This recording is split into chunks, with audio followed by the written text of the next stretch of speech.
Dan itu saya berangkatnya ke berapa guru? Ustadz Hasan, Ustadz Ferhat, Ustadz Daud, tiga guru sulus itu. Bayangkan berapa kali saya ulang-ulang. Sebenarnya kedatangan Bapak Presiden ke sini itu adalah untuk berkunjung kan. Ya, dan kebetulan posisi saya di sini diamanai sebagai Rois Suriah PCNU Turki. Saya kepingin tunjukkan ke Pak Presiden bahwasanya di sini ada anak Indonesia yang berkarir di sini dan punya gaya style. Saya sangat teringat dengan perkataan dengan Ustaz Hasan Salabi bahwasannya sebuah seni itu bisa menyampai pada puncaknya jika atau bisa bergerak dengan apa namanya bisa bertahan itu dengan empat hal. Pertama, himayatul umara. Jadi pertama adalah support atau sokongan dari pemerintah lain sebagainya. Tapi sebenarnya intinya sebenarnya yang menurut saya yang end game-nya sebagai kaligrafer itu adalah untuk mendapat ridha Allah sebenarnya. Jadi karena endnya adalah mendapat ridha Allah.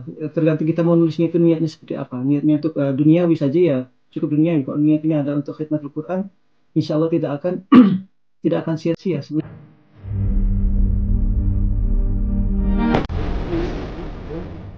Beliau Dia tinggal di sini. asli orang Kalimantan, Oh, tinggal di Istanbul. alhamdulillah. Istrinya orang Turki. Oke. Beliau sudah masuk tokoh kaligrafer nama di Turki dan tokoh internasional juga. Oke. Boleh minta ini? Oh iya.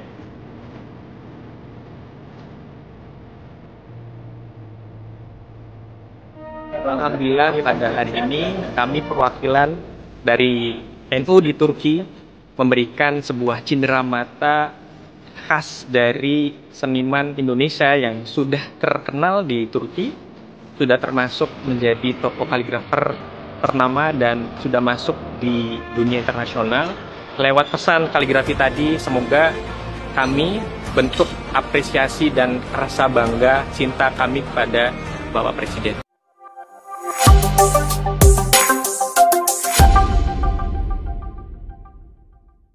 Bismillahirrahmanirrahim. Assalamualaikum warahmatullahi wabarakatuh. Apa kabar sobat kaligrafi semuanya dimanapun berada? Alhamdulillah kita kembali lagi pada konten kita di podcast putar kaligrafi. Kali ini kita kedatangan tamu khatat kaligrafer yang sepertinya sebetulnya sudah tidak asing lagi lah. Apalagi teman-teman Indonesia juga bahkan saudara-saudara kita atau saudara-saudari kita di Turki ini, cuma memang selama ini ya mungkin sebagian besar kita ini hanya melihat di apa ya atau menyimak melihat karya-karyanya saja di Instagram tanpa tahu dan apa sih sebenarnya yang ada dalam apa namanya riwayat kaligrafer ini gitu kan, gitu semua penasaran, terlebih untuk kaligrafer di Indonesia yang kita semua masih minim sebetulnya, minim pengetahuan, kemudian minim sharing begitu. Apalagi kita tahu bahwa negara Turki adalah bisa dibilang asimatul khat ya, atau sumber utama daripada ilmu kaligrafi ya. Langsung saja kita sapa Ustazuna, guru kita Ustadz Sahriansah. Assalamualaikum Ustadz Sahriansah. Waalaikumsalam warahmatullahi wabarakatuh. Gimana kabarnya Ustadz? Alhamdulillah, alhamdulillah ala kulli hal. Semuanya dalam keadaan sehat, alhamdulillah. Masih diberikan nikmat sehat, nikmat bisa menulis dan bisa terus memperdalam ilmu khat, insyaallah, alhamdulillah. Oke, alhamdulillah. Kita alhamdulillah bisa apa namanya bertatap muka langsung, dan di sini insyaallah apa namanya kita ingin sharing lebih dalam mengenai kaligrafi langsung dari masternya begitu Ustaz. Kita penasaran nih Ustaz, sebenarnya kalau kita lihat di event-event kaligrafi atau apa dari profil antum sekilas saja lah, yang kita tahu kan yang namanya di era sekarang sudah bermedsos begitu ya. Jadi kita hanya tahu dari medsos saja. Itu pun juga cuma bentuk gambar, kemudian ya tanpa mengerti lah, tahu tapi tidak mengerti. Nah sekarang kira-kira antum ini guru-gurunya siapa sih, Zat? Kemudian nanti kita juga mau tahu kenalan begitu ya, antum untuk murid-murid antum nih di Indonesia siapa saja begitu. Oke, bismillahirrahmanirrahim. Alhamdulillah, salatu wassalamu ala Rasulillah wa ala alihi washabbihi wa wala, amma ba'du. Rabbi sadri wa yassir li amri wa hlul 'uqdatam min lisani yafqahu qawli. Pertama kali saya ingin mengucapkan terima kasih udah diundang di podcastnya Mas Baitul Khat, insyaallah bersama Ustaz Ahmad Jalaluddin. Saya sangat senang sekali bisa berbagi di podcast ini. Pertama kali saya ingin ceritakan singkat saja sebenarnya perjalanan saya untuk belajar kaligrafi. Awal mula saya belajar kaligrafi itu berasal dari sebenarnya dari kecil itu saya hobinya sebenarnya menggambar, hobinya bikin dekorasi, bikin graffiti, bikin karikatur, menggambar karikatur. Sukanya dulu waktu kecil tuh suka bikin anime Dragon Ball. Jadi kalau di pesantren dulu kan saya kan salah satu santri yang mungkin kecil di pesantren ya. Saya dulu sempat nyantren di Tebu Ireng selama 2 tahun, kemudian pindah ke Malang di Bulu Lawang Al Munawwariyah selama 3 bulan saja. Kemudian nggak betah pindah ke Gresik Membawa Solihin, dan ini salah satu pesantren yang saya suka pengasuhnya, dan juga saya sampai ke sana hampir 12 tahun menyantren di Pondok Pesantren Membawa Solihin. Nah, di dalam ketika saya belajar di pesantren, saya ini salah satu murid dari luar yang sangat jauh, dari Kalimantan Timur ke Jawa itu sangat sedikit waktu zaman saya dulu. Jadi saya kedekatan dengan pengasuh, dengan para anak-anak pengasuh pesantren lebih dekat gitu. Jadi saya punya akses untuk bisa lihat kartun. Jadi waktu kecil kan di pesantren itu nggak boleh nonton TV. Jadi cuma nonton TV-nya itu setiap hari Minggu saja. Setiap hari Minggu itu pun kita nontonnya Dragon Ball biasanya. Dan saya sangat suka sekali Dragon Ball, kayak Donald Duck dan lain sebagainya waktu kecil dulu, Doraemon. Jadi hobi saya itu setelah menonton itu adalah menggambar. Jadi sekali menonton, habis itu tanpa melihat gambar lagi karena tidak ada teleponan dan sebagainya. Jadi semua dalam hafalan saja menggambar gitu. Dan semua guru-guru dan teman-teman semua heran kok kenapa bisa persis gitu menggambarnya. Jadi saya waktu kecil saya punya hobi seperti itu, bikin karikatur, melukis wajah, dan bikin kayak segitulah. Kemudian ketika saya umur 13 tahun naik ke Madrasah Sanawiyah, ada seorang guru saya, beliau memberikan saya buku panduan kaligrafi, buku kayak semacam katalog kumpulan kaligrafi itu, dan di situ ada kumpulan para master.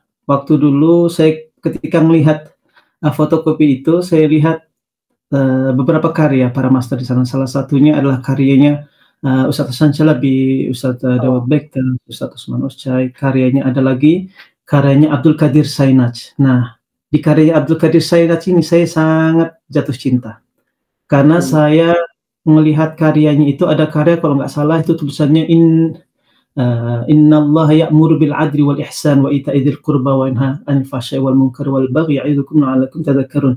Jadi ayat itu dia formasinya itu semacam, waktu itu saya ngerinya mengertinya seperti macam lonceng. Jadi bentuknya itu saya itu sangat terkagum karena kok bisa huruf tapi dibentuk dengan bentuk suatu formasi yang saya kira terlalu simetris, sangat simetrik sekali, kanan kirinya sama dan lain sebagainya. Saya sangat terkejut, dan waktu itu saya berniat mudah-mudahan saya waktu kecil itu kepinginnya mudah-mudahan suatu waktu, doanya waktu kecil ya, saya bisa belajar dengan para guru-guru tersebut. Itu waktu umur 13 tahun. Kemudian saya belajar di pesantren tidak ada guru. Jadi saya belajar sendiri secara otodidak, belajarnya lewat buku panduan itu, secara melihat, mentaklid gitu, nyontoh, bikin dekorasi. Jadi sampai selesai aliyah, saya tidak ada guru, saya belajar sendiri. Dan saya bikin dekorasi, bisa kaligrafi kufi dan lain sebagainya, diwani semua jenis khat, tapi itu pun karena taklid tanpa berguru, jadi ya sekedar kekuatan di mata dan hafalan saja. Tapi ketika setelah lulus, saya pindah ke, saya sekolah ke Mesir. Dan di Mesir inilah pada tahun terakhir di Al-Azhar, tahun keempat, saya mengenal, baru dengar ada sekolah kaligrafi. Itu pun kenalnya dari teman satu kamar, dan kebetulan saya satu kamar, satu asrama dengan Ustaz Muhammad Zainuddin dan juga Muhammad M. Nur. Beliau berdua adalah teman sahib karib saya dulu di Mesir. Jadi kita bertiga, saya ngelihat Ustaz M. Nur sama Ustaz Zainuddin kok sering ke belajar kaligrafi ya. Belajar dari mana? Karena saya dulu fokusnya ke kuliah dan talaki dulu. Jadi nggak tahu saya kok ada kaligrafi. Padahal dulu sebelum awal-awal waktu Al-Azhar dulu, kita sering-sering ini ngomong-ngomong kaligrafi gitu bertiga. Dan sering kayak ada musabakoh di PCMI gitu, bikin ikut musabakoh dan menang gitu. Tapi saya waktu itu tidak ada guru. Pas ketika saya ketemu Ustaz Zainuddin, ketemu Ustaz M. Nur, ini kok tulisannya bagus ini. Saya belajar dari mana sih? Kemudian beliau bilang belajar ada di tempat ini, tempat asrama kita ada punya madrasah namanya. Jadi kita ke sana di Hussein situ. Kita kemudian kan waktu itu penuh, jadi saya harus menunggu. Kemudian saya bilang, Ustaz Zainuddin, coba tunjukkan saya bagaimana sih sistemnya belajarnya itu. Kemudian Ustaz Zainuddin adalah yang menunjukkan saya. Jadi gini begini Ustaz tuh ngajarkannya seperti ini, seperti ini, seperti ini. Jadi sebelum saya masuk ke Ustadz, saya setidaknya paham dulu apa sih metodenya Ustadz gitu. Jadi Ustadz Balid Hamidi. Kemudian saya mulai, kemudian ketika saya masuk ke madrasah itu pun nggak langsung ke Ustadz Balid Hamidi. Saya ke Ustadz yang lain dari Mesir. Jadi untungnya saya sudah mengerti dengan Ustadz Muhammad Zainuddin yang menunjukkan saya cara-caranya, metodenya. Jadi saya paham gitu. Ketika masuk ke itu, selama 1 tahun saya nggak bisa masuk ke kelasnya Ustadz karena saya sudah ada Ustadz di sana, Ustadz Ahmad Hifni. Kemudian saya ketika selesai Rika, saya balik baru ketemu Ustadz baru dipromosikan ke Ustadz Balid Hamidi, dan Ustadz Balid Hamidi langsung melihat goresan saya. Beliau yang harus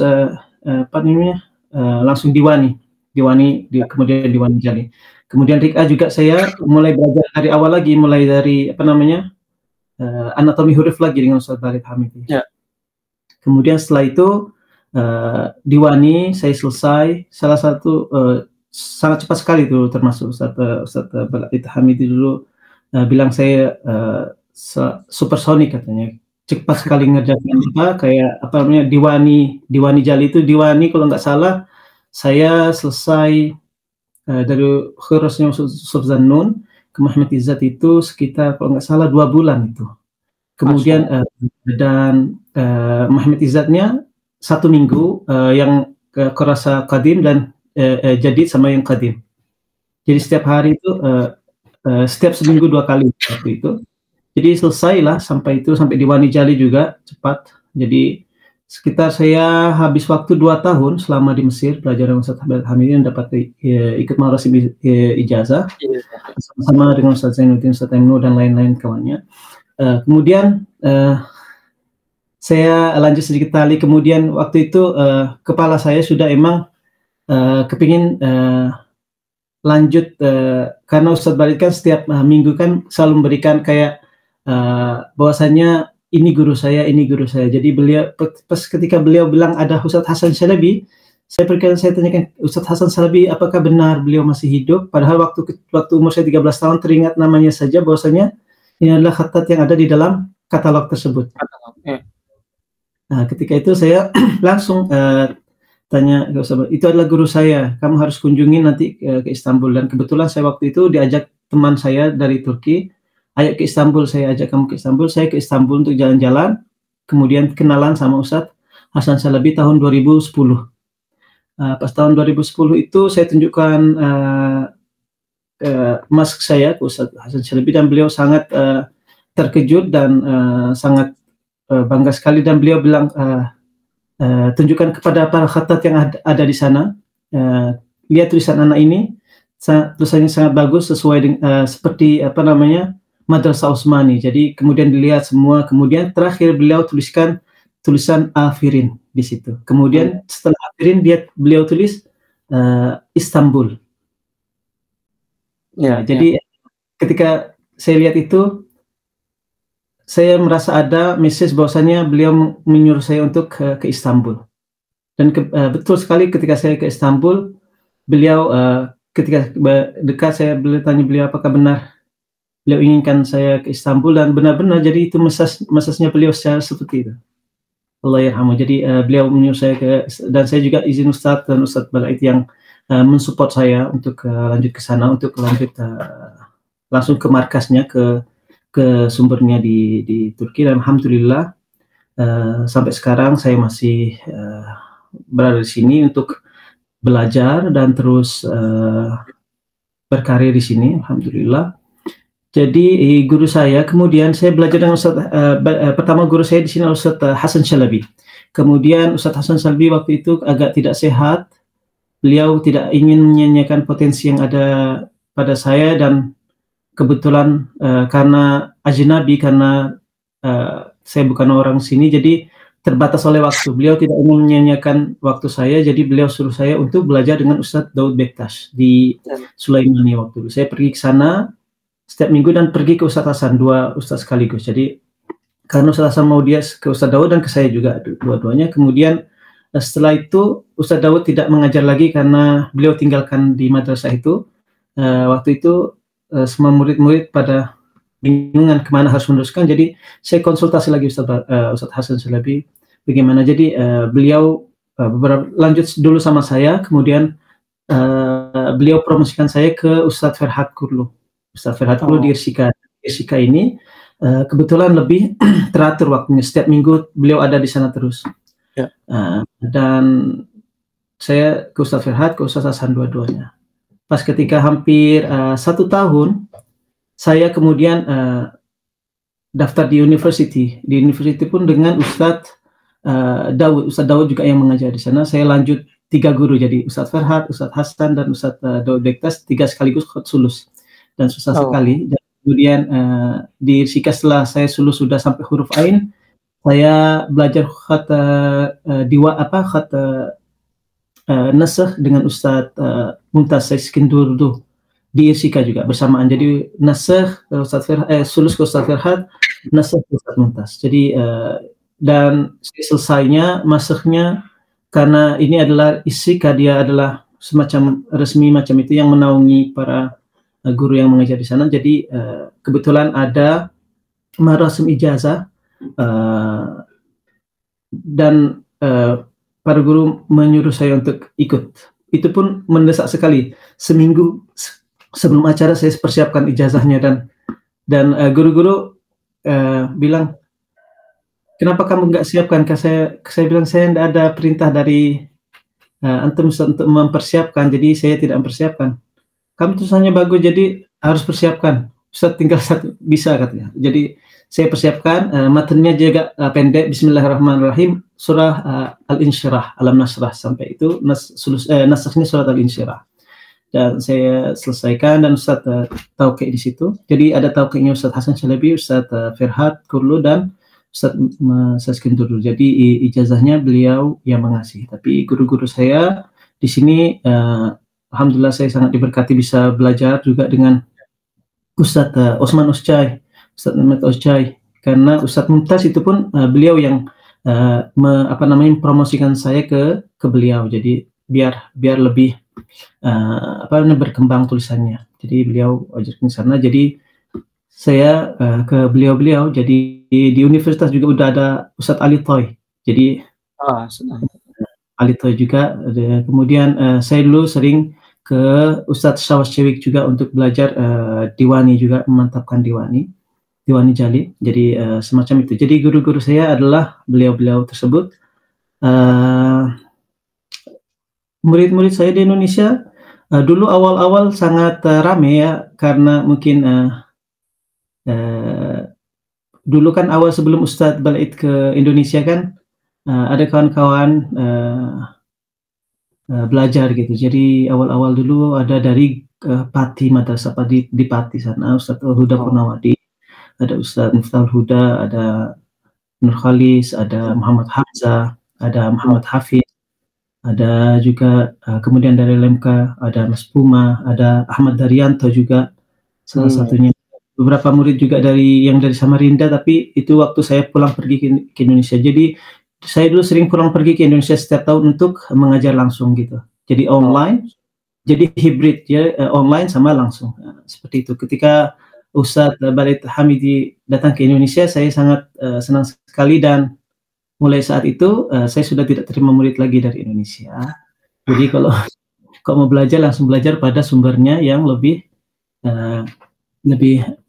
mantap, lebih jos Ustadz Balid Hamidi. Jadi saya ke sana. Jadi saya dulu emang mengajarnya rencananya dari sulus dan nasakh. Kebanyakan kan dari Indonesia juga tangannya kan udah pada kuat-kuat. Jadi dan saya kepingin menggabungkan, saya membuat nasakh, sulus nasakh itu. Jadi istilahnya teman-teman dari Sakal kan ada sudah. Jadi dari Sakal mulai dari Rika, Diwani Jali, dan lainnya dari sulus nasakh. Jadi ketemunya nanti tetap di sumber yang sama. Jadi saya tidak ingin mengulur-ulur waktu lama, karena sebagian murid juga emang tangannya emang udah kuat, dan saya selalu tunjukkan di sini dengan Ustadz, para asatidz di sini juga setiap pelajarannya itu, dan beliau memberikan ini memang harus di khat sulus, ini di khat nasakh, dikuatkan semuanya. Dan alhamdulillah ya sampai sekarang mereka itulah yang meneruskan, karena saya dulu istilahnya ingin cari selamat ya. Saya dulu kan orang Indonesia satu-satunya yang belajar di sini, mau nggak mau saya kepingin harus balik ke Indonesia untuk mengajarkannya, karena sumbernya dari sini, saya belajarnya dari sini, saya belajarnya dengan bahasa Turki, dan saya paham bahasa Turki dengan baik, bisa menyampaikan apa yang guru yang sampaikan.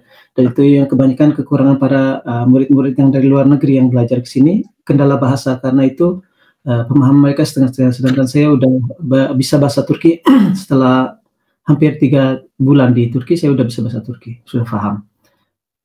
Dan itulah mengapa saya harus mengajar di Indonesia, karena para guru yang sih mengajar, jadi harus di Indonesia harus mengajar. Jadi itu pun atas instruksi guru di sini. Jadi saya harus meningkatkan diri saya dengan cara mengajar. Jadi istilahnya sedekahnya di situ, dan juga untuk meningkatkan tangannya juga, pemahamannya, biar tidak lupa. Jadi itulah guru-guru dan murid-murid saya di Indonesia. Kalau ada yang nggak ada yang kesebut ya, nanti saya akan cek lagi. Iya, Masya Allah. Oke. Tapi ada hal yang menarik, Ustadz. Berarti kita menemukan akar yang pohonnya sepertinya sama. Ada dari Ustadz Muhammad Nur, dan ya memang itulah mungkin uniknya belajar dengan guru ya. Akhirnya ada ketemunya begitu. Oke, Masya Allah, kalau kita dengar tadi teman-teman semuanya, jadi memang sudah paket komplit lah ya, paket komplit dari mulai Indonesia, kemudian Mesir, kemudian Turki. Tapi memang kalau saya pribadi, Ustadz, saya melihat hal yang menjadi perhatian adalah bagaimana antum ini bisa survive gitu ya, dari mulai, karena kalau saya lihat berproses, apalagi berpindah negara, itu bukan suatu hal yang mudah kalau bagi saya, karena di situ ada penyesuaian kultur, penyesuaian bahasa tadi antum sudah katakan, dan kalau tidak punya skill lain atau tidak punya kemantapan lain, saya kira belum bisa seperti antum lah begitu ya. Oke, tadi juga ada hal menarik, saat kalau antum tadi di awal kan cerita terkait dengan karikatur, kemudian kartun juga.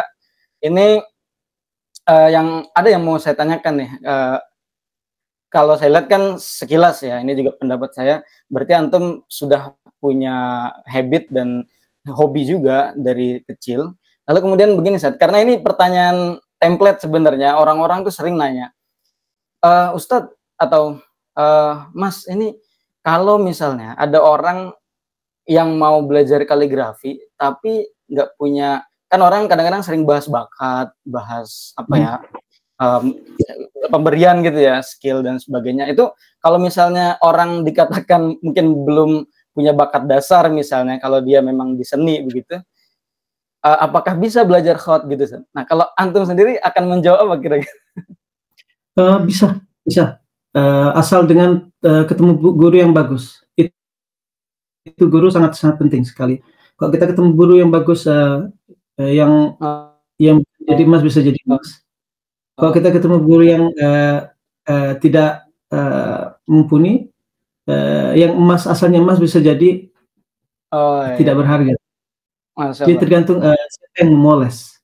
Jadi bakat itu sebenarnya kan anugerah ya. Kalau anugerah itu bisa dipoles entah dengan guru atau dengan kepribadiannya sendiri, tentu akan cepat mengkilatnya, lebih bersinarnya. Jadi tidak cukup dengan guru, tentu murid juga harus kerja keras. Jadi dua hal yang saling bekerja sama sebenarnya. Jadi bakat hanya, kalau menurut saya sih 1% ya, dan 1% itu bisa merubah semua kalau kita menggunakan bakat tersebut. Kalau enggak ya tetap juga. Jadi saya punya cerita yang sangat bagus sekali ketika saya belajar di Turki ini. Kesusahan sekali saya belajar karena metodenya sangat berbeda. Karena metodenya saya kan anak milenial, jadi milenial tuh saya kepinginnya belajarnya itu dengan paham gitu. Ketika di Istanbul enggak, beda. Ketika kita dengan Ustadz Balid kan enak sekali, dengan pahaman sekali gitu, pemahamannya bagus. Ini ketika sampai di sini pemahamannya sudah beda, jadi suruh taklid, kopi, bawa ke dars, ditasih, pulang. Seperti itu. Kita tanpa harus tanpa paham kenapa harus bentuknya seperti ini, kenapa kemiringannya seberapa dan seberapa. Jadi itu yang membuat saya susahan ketika saya selama di Istanbul selama 1 tahun saya cuma bisa 3 halaman. Rabbi Yassir, Alif sampai Ya, dan sambungan Ba Alif. 3 tahun. Dan itu saya berangkatnya ke berapa guru? Ustadz Hasan, Ustadz Ferhat, Ustadz Daud, 3 guru sulus tuh. Bayangkan berapa kali saya ulang-ulang. Itu sampai ketika saya sampai terakhir itu saya merasa bahwa saya nggak punya, nggak berbakat di sini. Belajar kaligrafi. Karena saya dulu sangat seorang yang sangat percaya diri tinggi. Ketika dapat sesuatu yang saya tidak pahami, saya sempat putus asa di situ. Saya minta break selama 3 bulan sama Ustadz. Saya mau break, kenapa break? Saya butuh uang untuk bekerja dan untuk menghidupan di sini. Kemudian sebenarnya itu alasan saya. Tentu itu salah alasan yang benar, nggak bohong. Dan juga saya karena tidak paham tadi. Jadi ketika itu saya balik, saya mau bikin riset saya sendiri. Saya buka ke perpustakaan di Sulaimania, baca-baca buku tentang khat, tentang anatomi huruf yang ditulis di situ. Saya pahami semua. Saya buka manhajnya Ustadz Muhammad Izzat. Saya kombinasikan dengan penjelasan dari Ustadz Daud, Ustadz Ferhat, dan Ustadz Hasan. Kemudian karena saya setiap pelajaran itu selalu ambil catatan. Saya catat dan saya kerangkum semua dalam pikiran. Jadi saya bikin dan alhamdulillah dimudahkan Allah gitu cara. Jadi sebenarnya seriahnya tuh segini-gini saja, tidak banyak. Jadi saya rangkum dalam dua lembar saja. Semua gerakan di dalam sulus itu dalam 2 lembar saja. Dan ketika 2 lembar itu digabungkan jadi satu, bisa jadi semua huruf yang ada di khat sulus. Jadi semacam itu saya belajar gitu, saya praktekkan gitu. Ketika saya balik ke dars, saya selalu dapatkan dars selanjutnya yang biasanya ulang. Setelah saya belajarnya, mengubah cara belajar saya bisa pelajaran itu nggak sampai 1 tahun sudah selesai semua. Makanya cepat sekali. Jadi metode itu sangat penting. Di samping tentu talenta juga penting. Terutama guru-guru di Turki selalu kalau tidak punya bakat susah katanya. Tapi kalau saya tidak semacam itu memandangnya. Saya memandangnya bahwa bakat itu bisa ada bakat yang bisa dipoles dan ada bakat yang sudah ada tapi bisa hilang karena salah moles dan itu tadi. Masalah. Ya, jadi sudah bagi saya jelas sekali. Jadi teman-teman nanti yang Saya kira memang apalagi tadi perkembangannya melihat dari apa yang ada di Indonesia tadi dikatakan ada syekh ya, sekelas syekh sudah ada, kemudian banyak juga yang sudah ada madrasah gitu ya, baik offline maupun online. Saya kira artinya tadi yang disebut dengan guru yang cocok, guru yang bisa menentukan apa memoles ya tadi bahasanya. Jadi sudah banyak. Jadi teman-teman mungkin ya nggak ada alasan lah ya sekarang itu untuk ragu untuk belajar khat atau kaligrafi itu, saya nggak ada bakat gitu. Karena ini memang sangat sering ditanyakan, Seth. Makanya saya penasaran juga, saya belum menemukan jawaban yang pas gitu kan. Kali ini, oke, saya insya Allah dapat pencerahan gitu. Ini Seth, dari khat-khat yang antum sudah pelajari kan tadi juga antum sudah belajar di beberapa guru. Khat apa Seth yang kira-kira antum paling suka? Sebenarnya saya sangat suka khat nasakh. Dan juga awal-awal dulu saya suka sekali khat nasakh. Waktu di pesantren saya selalu bikin nulis Quran dengan khat nasakh. Saya nulis pelajaran dengan khat nasakh. Saya nulis apa namanya, kalau di pesantren ada Manawi Gundul ya, pada pesantren itu pego. Saya pegonya itu terus pakai khat nasakh. Kalau di pesantren kan kita guru kan pakai terjemahkan pakai bahasa Jawa itu kan cepat. Jadi saya tulis pakai nasakh itu juga cepat dulu, pakai hurufan kecil-kecil itu. Jadi saya suka sekali nasakh ketika ketemu dan dulu juga suka yang belajar sendiri itu pakai khat diwani. Saya suka sekali. Kemudian saya suka sekarang jali sulus, dan dulu juga sempat suka khat talik. Insya Allah ke depan saya ingin belajar khat talik. Saya belum seperti itu karena saya kepingin masih bikin banyak penelitian tentang khat diwani dan diwani jali. Terlebih sekarang saya sedang didukung oleh para guru di sini untuk membuat khat diwani jali musalsal, karena itu merupakan hal yang baru di dalam dunia kaligrafi. Jadi beliau ya, para guru itu support saya untuk selalu bikin karya seperti ini. Ini bisa menjadi karya, ini adalah karya signature kamu, karya khas kamu. Jadi karena kan khat musalsal itu kan prosesnya kan memang panjang ya, dan selalu on off. Jadi mulai zamannya Ibnul Bawwab, kemudian tidak muncul lagi, kemudian datang Ahmad Karahisari. Itu pun dengan musalsal Rika dan khat sulus. Kemudian 19 juga ada Mustafa Halim dan Hamid Aitaj, Ustadz yang tetap menggunakan gaya seperti Ahmad Karahisari, tapi tetap dengan khat sulus jali kebanyakan.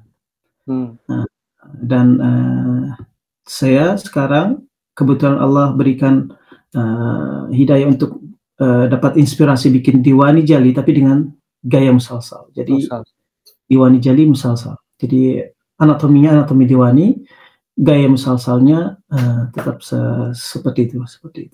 Jadi saya lagi bikin penelitian itu. Samping itu juga lagi senang-senangnya sama diwani abad ke-17. Nah, jadi saya sedang bikin. Terkadang kepala saya nggak stop gitu, selalu kepingin sesuatu yang baru yang nggak bisa stop gitu. Apalagi kalau ketika bosan, kerjaan saya kan selalu ke museum dekat sini. Ketika lihat museum selalu dapat inspirasinya dari itu tadi. Jadi sangat sayang sekali kalau sesuatu yang sekarang ini dilupakan. Jadi saya usahakan untuk dipopulerkan lagi. Jadi abad ke-17 itu mulai populerkan di sini, sebagaimana saya dulu populerkan khat rikah juga. Khat rikah dulu tidak populer di sini. Ketika saya datang sini, saya ke university dengan bicara dengan para asatidz gini-gini. Jadi sekarang udah mulai populer diwani khat rikah. Bahkan sempat dulu saya ada murid saya yang belajar khat rikah dengan saya, ketemu dengan seorang guru. Dia bilang, kenapa belajar khat rikah ini adalah bukan khat seni, ini adalah khat yang biasa ditulis setiap hari saja, katanya. Jadi makanya itu saya kepingin mulai saat itu, waktu berapa tahun yang lalu itu ya.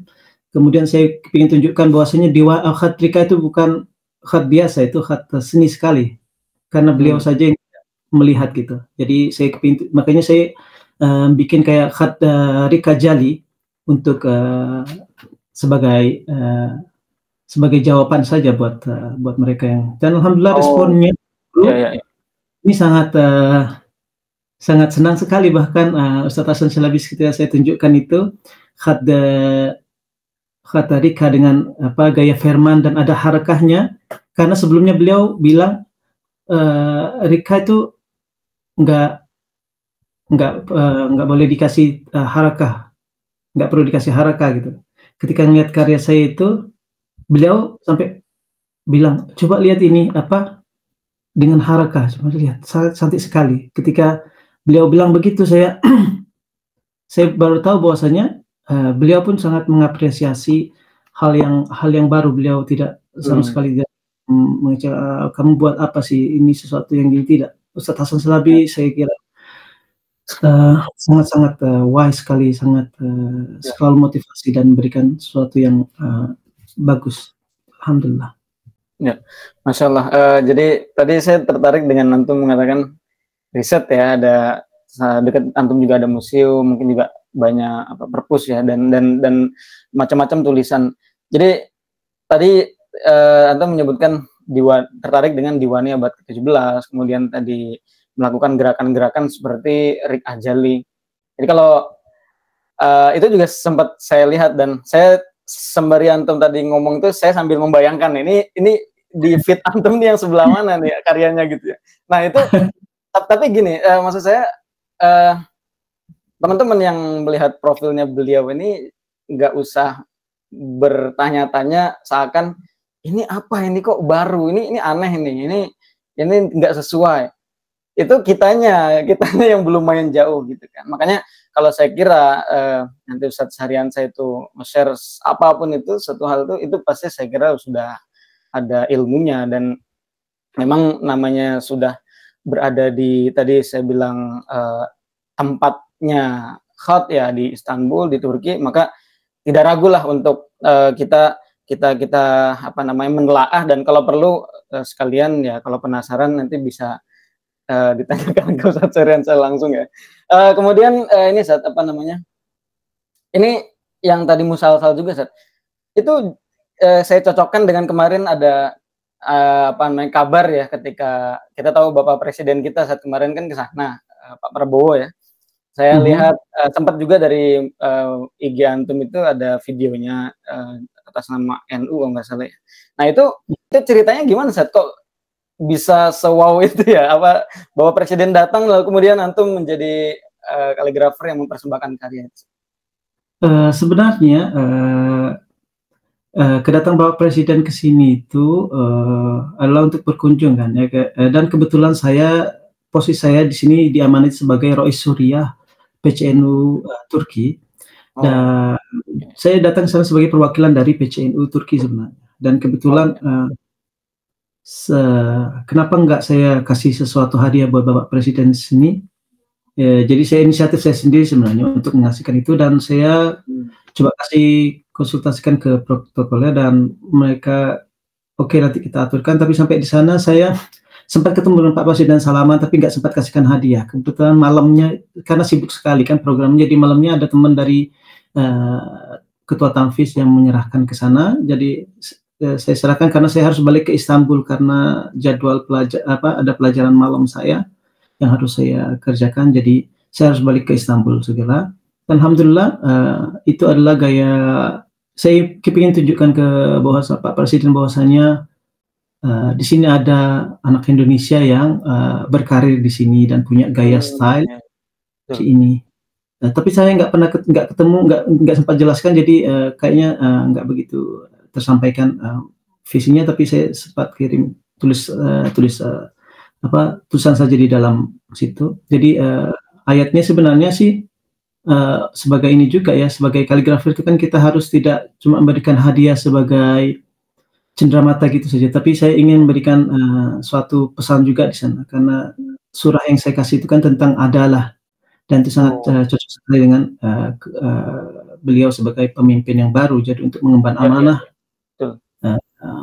Jadi ayat itu wa idza qultum fa'dilu walau kana dza qurba, dan itu adalah sesuatu yang saya kira pas sekali gitu tanpa harus direncanakan, dan kebetulan tadi saya bikin karyanya tentang hal itu. Jadi itulah prosesnya. Jadi bisa akses ke sana karena saya sebagai Rois Surya PCNU. Kalau saya bukan Rois Surya PCNU tetap juga masih belum, walaupun di Turki para diplomat Turki itu selalu mempromosikan ke kedutaan bahwasanya ada kaligrafer dari Indonesia di sini, tapi tetap saja tidak sebagai kaligrafer dipanggilnya. Ya mudah-mudahan nanti bisa kedepannya bisa semakin diperhatikan kaligrafer sebenarnya. Bukan saya di Turki saja, di Indonesia juga seharusnya seperti itu. Selayaknya ketika saya di Istanbul sini, ketika setiap acara presiden saya selalu dipanggil untuk hadir.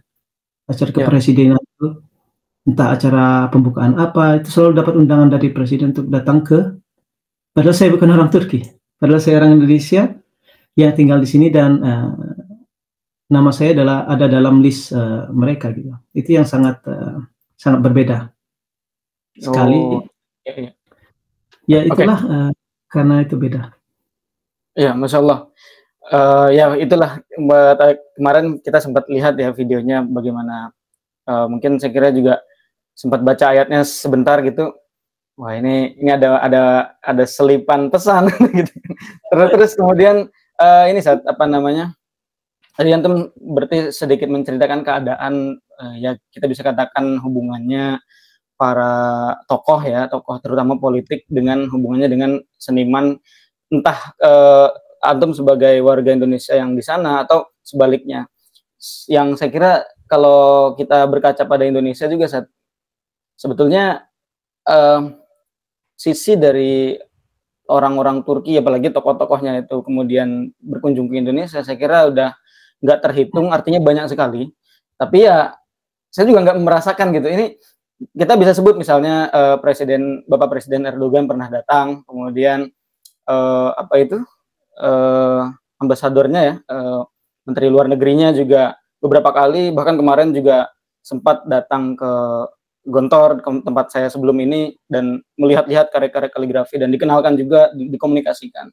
Dan masih banyak lagi saya kira gerakan atau kunjungan atau bahkan kerjasama levelnya dengan beberapa pihak di Indonesia itu. Cuman yang menjadi pertanyaan sampai sekarang itu seperti tidak ada, kalau ibarat kata MOU itu tidak ada implementasi gitu. Artinya dari mulai pengenalan budaya atau event yang dilaksanakan, lalu kemudian di Indonesia ini seperti tidak tembus.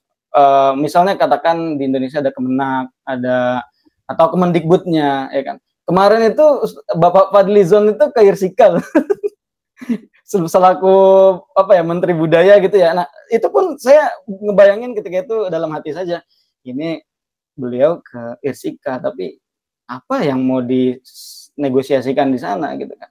Ya begitu, Ustaz. Mungkin di sini pun juga di Indonesia juga minim gitu, Ustaz.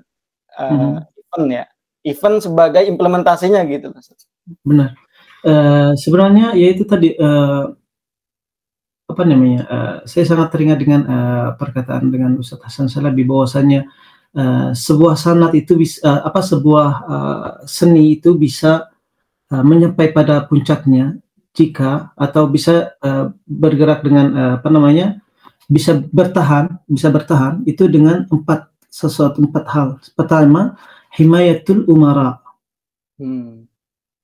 Kemudian iltifatul aghniya atau bahasa Arabnya itu itra'ul aghniya. Kemudian muhabbati fukara atau mahabbatul fuqara. Kemudian yang keempat ada matanatul umala atau matanatul umala.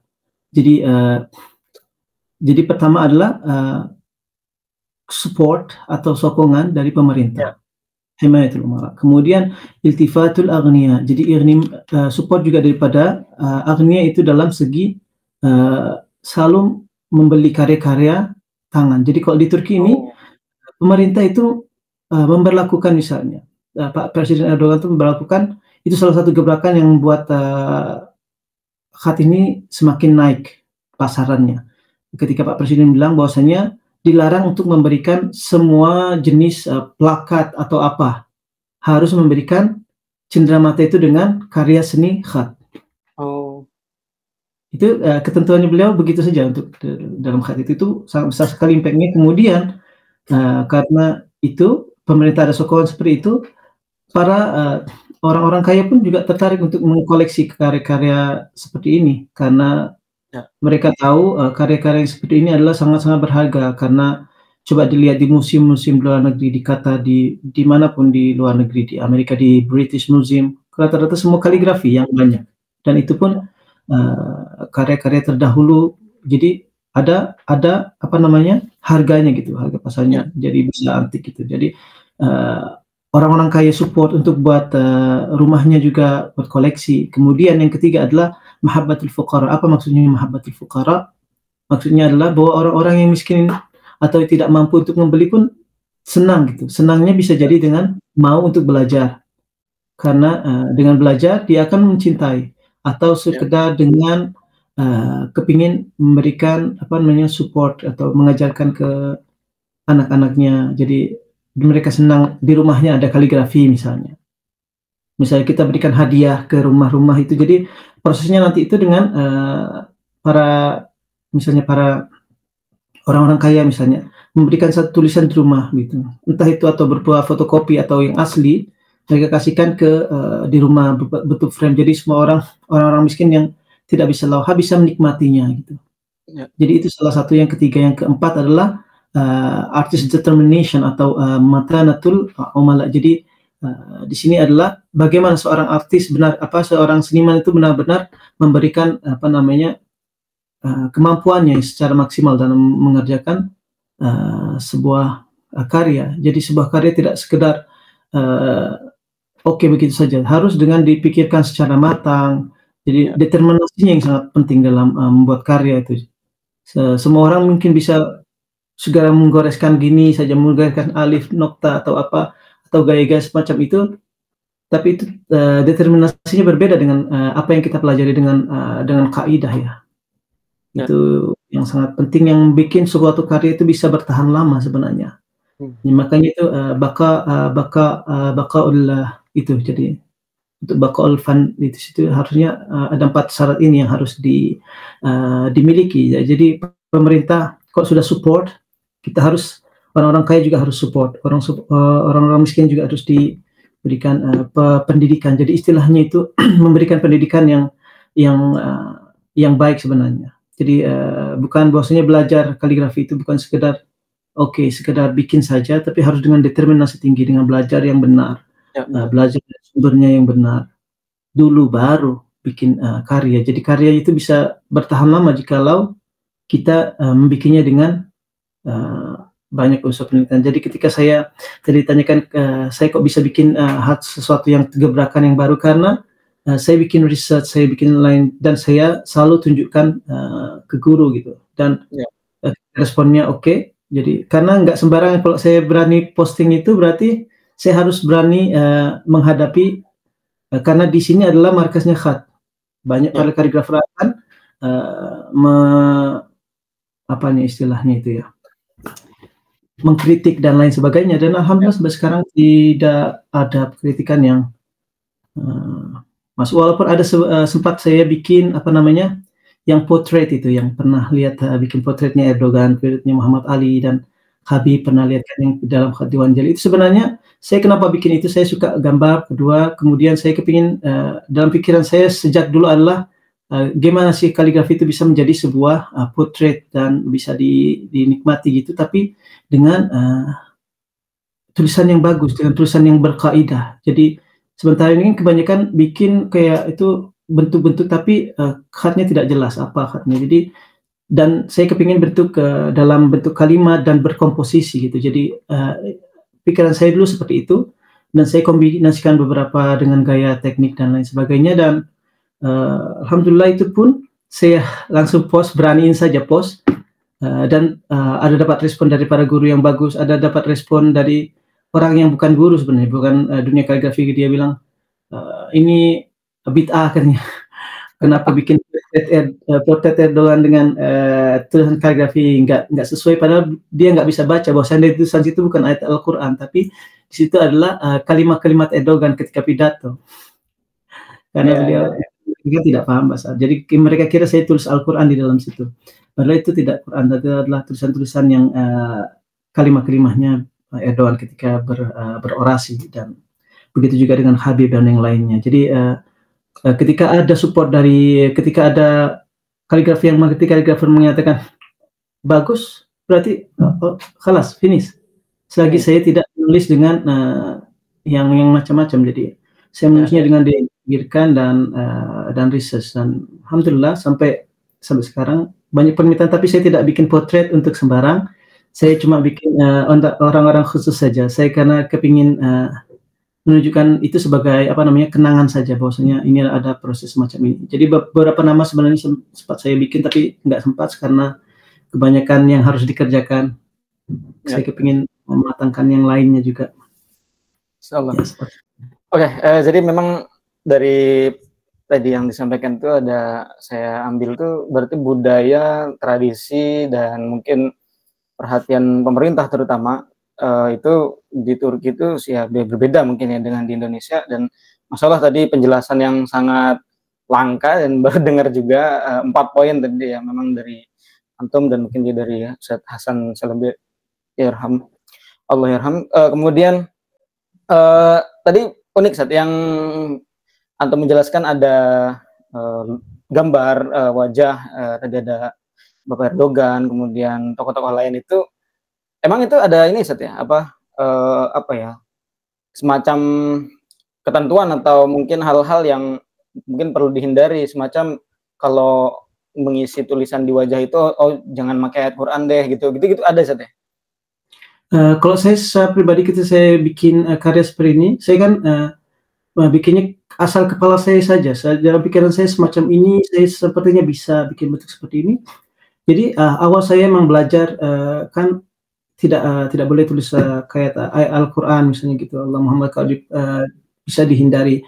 Dan saya bikinnya pun itu pun untuk di dalam lauha, untuk dipajang, bukan untuk di kaos atau di taruh di mana-mana. Jadi untuk di lauha yang bisa dipajang di ruangan yang tidak masuk ke WC, tidak masuk ke lain sebagainya. Walaupun ada Allah misalnya, Allah Bismillah Allahu Akbar misalnya, itu ditaruh di tempat yang layak. Jadi lauha, bukan untuk ditaruh di jaket. Kalau itu perlu diperhatikan tentu sebagai kaligrafer. Saya pernah bikin yang Habib itu kan, di atasnya, di tangannya itu ada Alhamdulillah, dan itu sempat ada orang yang mengcopy tanpa izin dan dijual di atas handphone.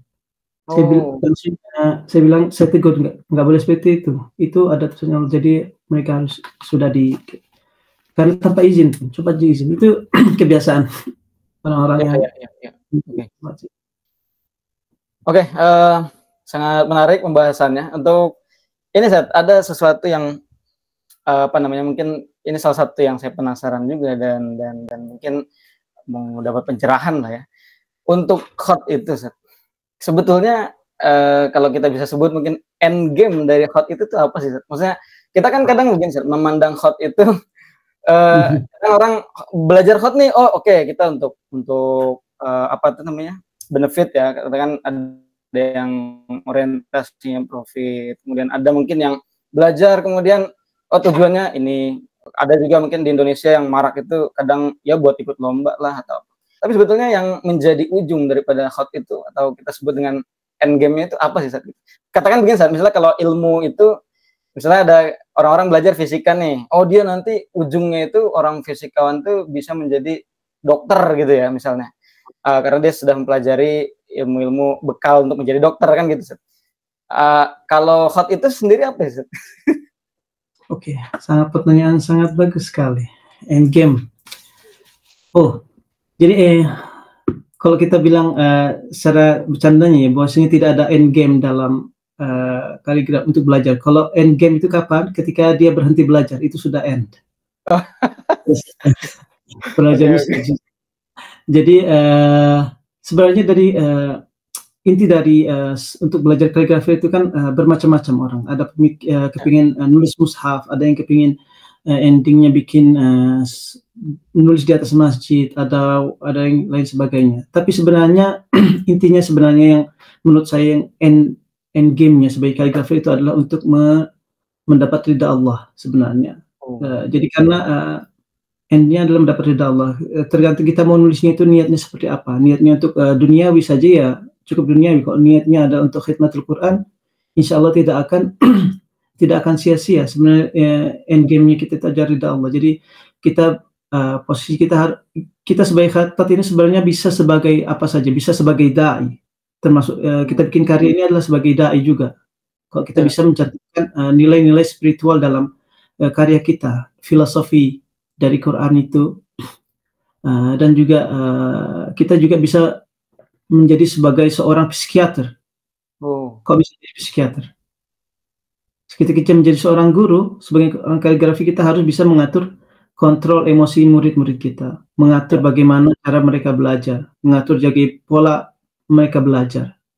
Kita bisa menjadi yang mengatur itu, kontrol emosi. Jadi mengkontrol emosi sebuah murid, misalnya murid ini terlalu lewat, terlalu berlebihan, diingatkan. Itu terus, jadi seorang guru itu sebenarnya bisa macam-macam sebagai kaligrafer. Kita juga bisa sebagai arsitek.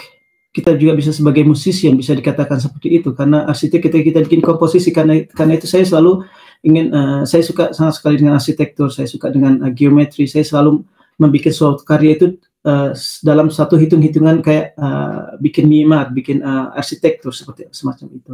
Kemudian secara apa namanya matematik juga, walaupun saya matematiknya tidak bagus, jadi hukum Pitagorasnya juga, kemudian misalnya kayak golden ratio juga kita hitung-hitung semua jalan setiap presisinya, karena saya yakin Al-Quran itu adalah mukjizat, bukan cuma sekedar dari dalam suatu yang luas, tapi secara detailnya dari segi hurufnya, peletakan huruf,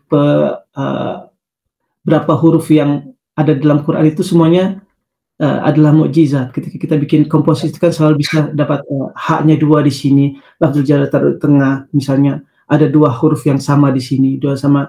Saya kira itu ketika kaligrafer membuat itu adalah Allah kasih ilham kepada mereka bahwasanya bisa letak seperti ini. Jadi sebagai kaligrafer itu sebenarnya suatu keberkahan ya kepada kita untuk semuanya, berkah sekali. Jadi berkah itu kita syukuri. Kita belajar kaligrafi itu bukan cuma sekedar untuk mendapatkan popularitas atau lain sebagainya, atau mendapatkan dari segi ekonomi. Lebih dari itu sebenarnya. Kalau kita mau benar-benar mengerti apa itu fadilah sebagai khattat, kita sebenarnya sudah sangat beruntung sekali bisa menulis Al-Quran khattat itu, walaupun tidak terkenal, walaupun tidak, Allah insya Allah akan memberikan ganjaran yang berlebih pada kita. Jadi nggak perlu kita niatnya dibaguskan saja, terus niatnya dibaguskan untuk khidmatul Quran. Itu adalah salah satu saya kira job atau end game yang sangat bagus sebagai kaligrafer. Entah itu khidmahnya dalam menulis mushaf, entah itu dalam membuat dekorasi di rumah dengan kaligrafi, atau membuat semacam buku atau tentang kaligrafi mengingatkan kita semakin cinta kenal Quran. Saya kira itu adalah end game dari seorang kaligrafer. Tergantung mau pilih yang mana. Baji terlalu banyak ini job-job kita yang mau pilih, jadi nggak usah khawatir mau pilih yang mana. Oke, Masya Allah. Saya alhamdulillah puas sekali dengan jawabannya. Kemudian saya kemarin sempat dengar satu kajian lah dari orang yang ahli filsafat ya di Indonesia. Itu salah satu ciri-ciri yang menjadi ciri khas seni Islam itu adalah dia itu membawa pelakunya itu kepada Robnya atau kepada Allah. Nah, ini relevansinya di sini saya nemukan penjelasan antum, wah berarti relate beneran ya. Jadi memang seni Islam itu ya memang ujung-ujungnya ya pasti ke situ. Oke. Sangat inspiratif sekali jawaban-jawaban dari beliau, dari Ustadz Saryansyah. Sebenarnya banyak banget yang mau dibahas, tapi oke, mungkin kita izin nanti kalau ada perlu lagi, dan kalau bisa sharing lagi mungkin di lain waktu, Ustadz. Untuk itu mungkin terakhir, Ustadz, sebelum kita tutup, kira-kira, dan bukan kira-kira, tapi memang kita nih di Indonesia perlu nasihat antum nih. Apa yang bisa antum katakan bagi terkhusus kaligrafer di Indonesia, Ustadz? Untuk apa ya? Aduh, nasihat sudah banyak nasihat-nasihat di buku dan para asatidz.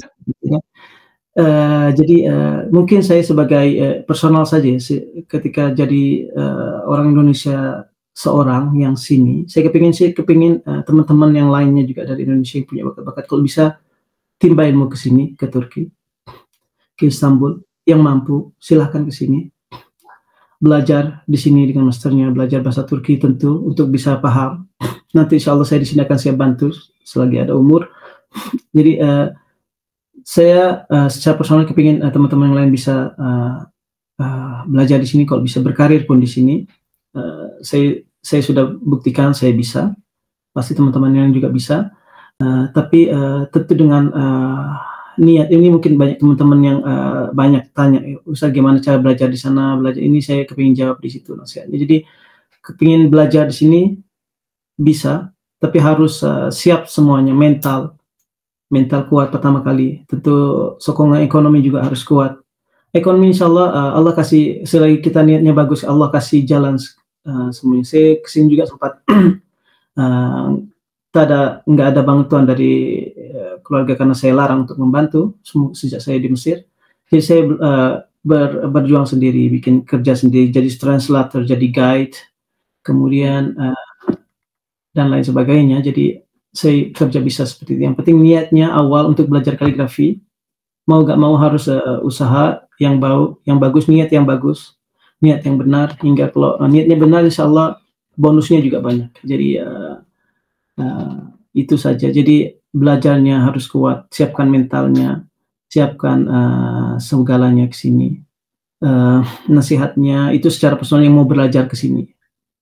Karena saya yakin teman-teman juga mau belajar di sini. Kalau nggak mau, bisa juga di Indonesia sekarang udah masya Allah sudah banyak para asatidz dan sudah ada ustaz kita, Ustaz Barit Hamid di sana, harus sangat dimanfaatkan, harus benar-benar istilahnya sangat berharga itu kesempatan itu Ustaz Barit ada di sana.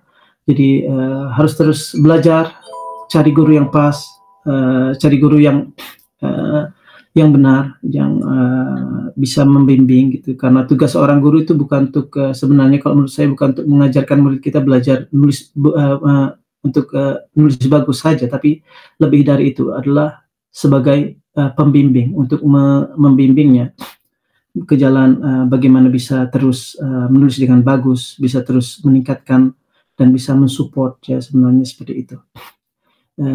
Pesan saya terus belajar kaligrafi, terus semangat, tata niat, kemudian ya karena dari kaligrafi semuanya kita bisa belajar banyak sekali. Nanti kita mungkin bisa bicara lebih banyak lagi tentang peranan kaligrafi di masyarakat Islam juga. Nanti kita bisa bicara tentang itu lebih, karena pembahasannya lebih panjang. Insya Allah kita itu saja sih Mas, belajar apa ya, jangan pernah merasa puas. Jangan pernah merasa puas, selalu belajar. Terkadang selalu ada itu, kita sedikit belajar udah merasa oh kita udah belajar semuanya. Padahal ntar kalau ke sini ke Istanbul tuh kita ngerasa kayak belum pernah belajar sama sekali. Sebenarnya banyak sekali yang perlu dipelajarin. Jadi harus jangan cepat puas. Jangan cuma belajar sedikit kemudian sudah mengajar kemana-mana, tapi harus matangkan dulu ilmunya. Tetap mengajar tapi tetap matangkan ilmu. Jangan pernah untuk puas. Jadi harus semuanya harus sampai akhir. End game-nya tidak ada end game buat kaligrafer.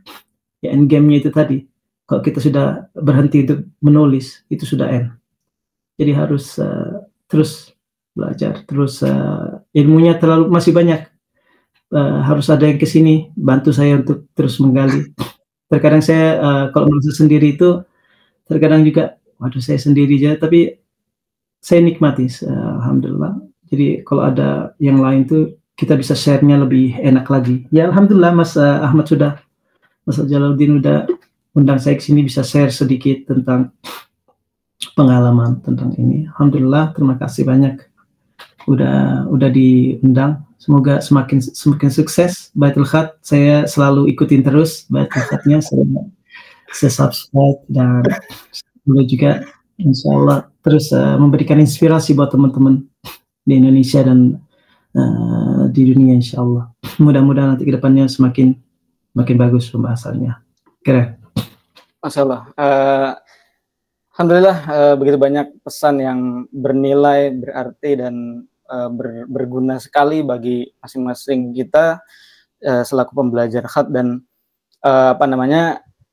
kita sebetulnya masih banyak lagi yang ingin kita tahu, sharingnya dan sebagainya, cuman waktunya sudah cukup.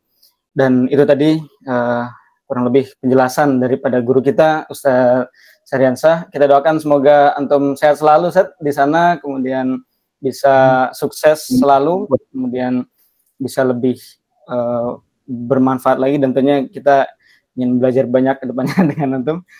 Insya Allah, Ustaz Syahriansah, kita akan sambung lagi di lain waktu. Terima kasih banyak atas waktunya. Sama-sama. Insya Allah. Oke, baik, kita tutup podcast kita. Assalamualaikum warahmatullahi wabarakatuh. Waalaikumsalam warahmatullahi wabarakatuh.